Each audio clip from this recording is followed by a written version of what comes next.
All right, we're back to Basketball 101.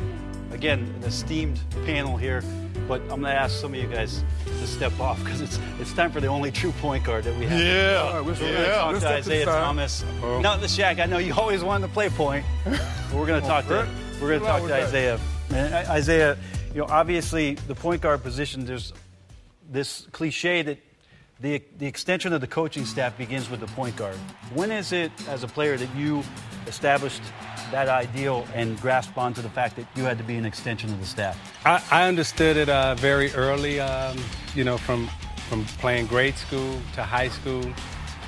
I was fortunate enough to play the point guard position my whole entire life. So my job was to always take it off the blackboard and make it come to life on the court.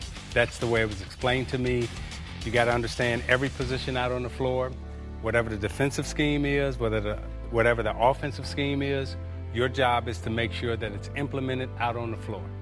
Who is it today that you watch, that you appreciate, that handles those responsibilities? I think in our game today, no one does it better than LeBron James. Even though he's not necessarily the point guard per se, he dictates what happens out on the floor offensively and also defensively. Then you move down to maybe a Steph Curry. They won the championship. What he was able to do was flawless. And then you have to go to Tony Parker in San Antonio. I think Chris Paul, those guys understand what's on the blackboard and how to make it come to life out on the floor. And they do it, and they control the tempo of the game. They dictate the offense and also the defense. I think that's fascinating to bring up LeBron James. I think we all recognize that he does do that from time to time.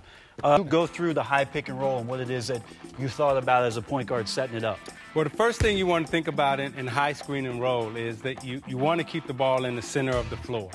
And defensively, the first thing they tell you is to knock the ball out of the middle of the floor. So as a point guard, you want to try to get the ball into the center of the floor. Why do you want it in the center of the floor? So you can see all angles on the floor. You can see the right side, you can see the left side. So if you had a screener like Shaq, we have Shaq coming out, big fella. So Reggie's guarding me. I'm guarding Shaq. Good luck, Smitty. So the first thing I want to do is make sure that this defender don't know where the screen's coming from. So late clock situation, what you always have, point guard to get it, he'll run out, he'll stop right here, and now this defender is always looking for the screen. Looking for the screen, trying to see which side the screen's coming from. His defensive player is not speaking to him, then Shaq and I have him at a big disadvantage. So Steve doesn't call the screen. Let's say Steve called it left or right. What you calling, Steve?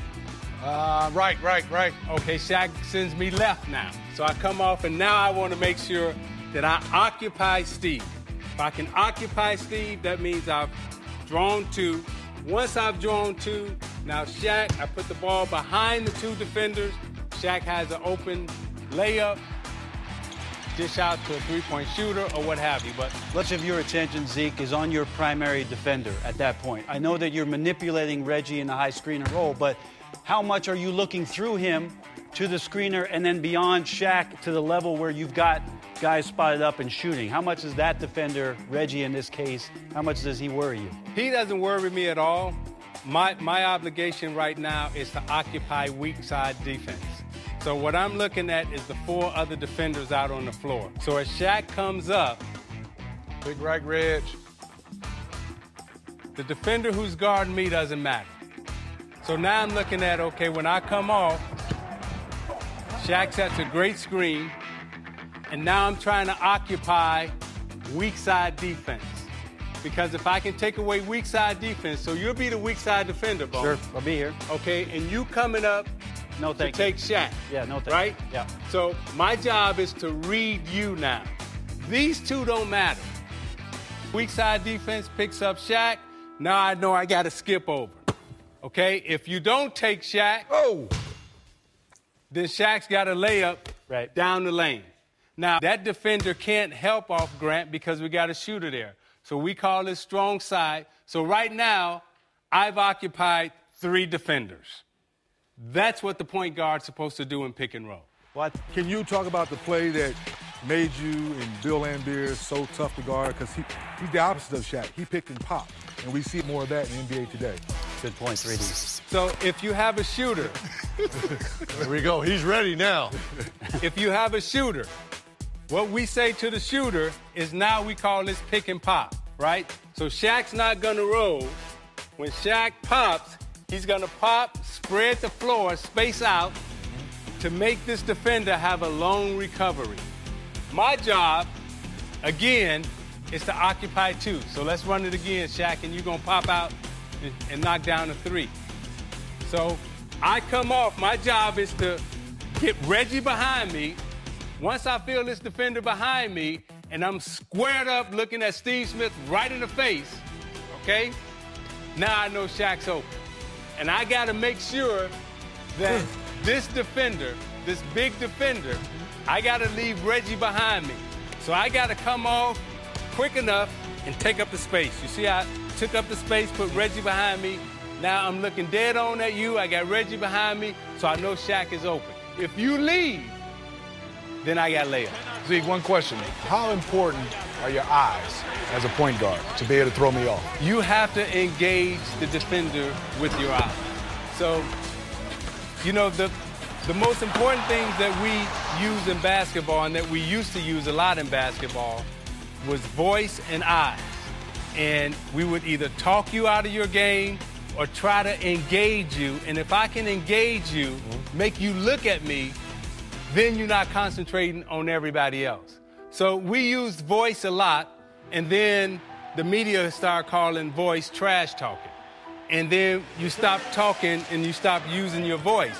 But good teams, when you watch and you hear them play, they're always talking. Bad teams play in silence. Good teams, they're always talking. They always got chatter. Isiah, whether you realize it or not, you are part of the media now. So, all right, one more. Let's run pick and pop for Shaq, and then we'll come back after this commercial break and talk knock about it down, big fella. Knock it down. All right, here we go. Leave him open. Leave him open.